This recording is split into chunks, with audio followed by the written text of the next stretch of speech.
सरकारी शाळा म्हणजे सरकारकडून इतके दुर्लक्ष का असा प्रश्न सामान्य नागरिकांना पडत आहे।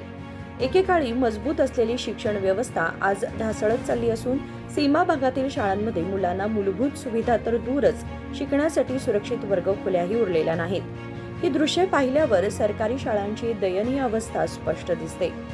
एका बाजूला कोसळलेली इमारत तर दुसऱ्या बाजूला तडे गेलेल्या भिंती, अशा इमारतीतच विद्यार्थ्यांना शिक्षण घ्यावे लागत आहे। ही अवस्था बेळगाव जिल्ह्यातील अथणी तालुक्यातील हळडी गावातील सरकारी प्रौढशाळेची आहे। या शाळेमध्ये सुमारे 209 विद्यार्थी शिकत आहेत। अडचणींच्या उंबरठ्यावर असलेल्या 6 खोल्यांपैकी एक कार्यालय, एक संगणक कक्ष, उर्वरित खोल्यांमध्ये विद्यार्थी बसतात।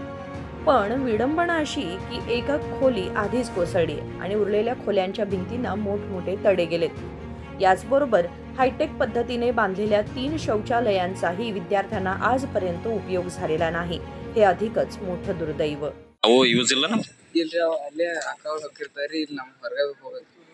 ಅಂದ್ರೆ ನಿಮಗೆ ಶೌಚಾಲಯ ಇಲ್ಲ 2 ವರ್ಷದಿಂದ ಸಮಸ್ಯೆ ಇದೆ ಇದ್ರಿ ನಾವು ಏಡ್ತ ಬಂದಾಗಿಂದ ಹಿಂಗೈತಿ ಫಸ್ಟ್ 3 ವರ್ಷ ಹಿಂಗೈತಿ 3 ವರ್ಷ ಹಿಂಗಾಗೈತಿ ಅಂತಿಲ್ಲ ಕುಡಿ ನೀರಿಂದ ಎಲ್ಲಾ ಸೌಲಭ್ಯ ಐತಿಲ್ಲ ಈ ನಿಮಗೆ ಸಮಸ್ಯೆ ಇರೋದೇನ ಶೌಚಾಲಯ ಐತ್ರಿ ಸಾಲಿ ಒಂದು ಬಿದ್ದೈತ್ರಿ ಅಲ್ಲಿ ಹಿಂದ್ರಿ ಅದು ನಮಗೂ ಕಟ್ಟಡ್ರಿ ಅದು ಎಲ್ಲ ಜಾಯಿಂಟ್ ಐತಿ ಎಷ್ಟು ವರ್ಷ ಆಯ್ತು ಕಟ್ಟಡ ಬಿದ್ದ 3 ವರ್ಷ ಇಲ್ಲಿ ಯಾವ ಅಧಿಕಾರಿಗಳು ಇದನ್ನ ಬಂದ ಅದನ್ನ ಭೇಟಿ ಕೊಡೋದು ಏನು ಮಾಡಿ ಅಂತಾರಿ ಎಲ್ಲ ಹಂಗ ಹೋಗ್ತಾರಿ ನೋಡ್ ಹಂಗ ಹೋಗ್ತಾರಿ ಏನು ಮಾಡಲ್ರಿ ಅಂದ್ರೆ ನಿಮಗೆ ಅಭಿವೃದ್ಧಿ ಮತ್ತು ಶಿಕ್ಷಣದಿಂದ ಭಾಳ ವಂಚಿತವಾಗತ್ರಿ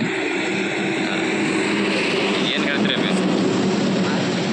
ಏನು ಹೇಳಕ್ಕೆ ಇಷ್ಟಪಡ್ತೀರಿ ನಾನು ಹೇಳೋದ್ರಿಂದ ನಮ್ಮ ಕಟ್ಟದಿಲ್ರಿ ಹೊರಗೆ ಶೌಚಾಲಯ ಕಟ್ಬೇಕ್ರಿ ನಮ್ಮ ಕಟ್ಟಡ ನೋಡ್ಬೇಕ್ರಿ ಮ್ಯಾಗ ಹಂಗ ಸೋರ್ತಿರ್ತಾವ್ರಿ ಸಾಲು ಸೋರ್ತೈತಿ ಹಾಂ ರೀ ಸೋರ್ತೈತೆ ಯಂತ್ರ ಯಾವಾಗ ಬರ್ತೈತೆ ಹೇಳಕ್ ಬರಲ್ರಿ ಅಲ್ಲೇ ಸೈಡ್ ರೀ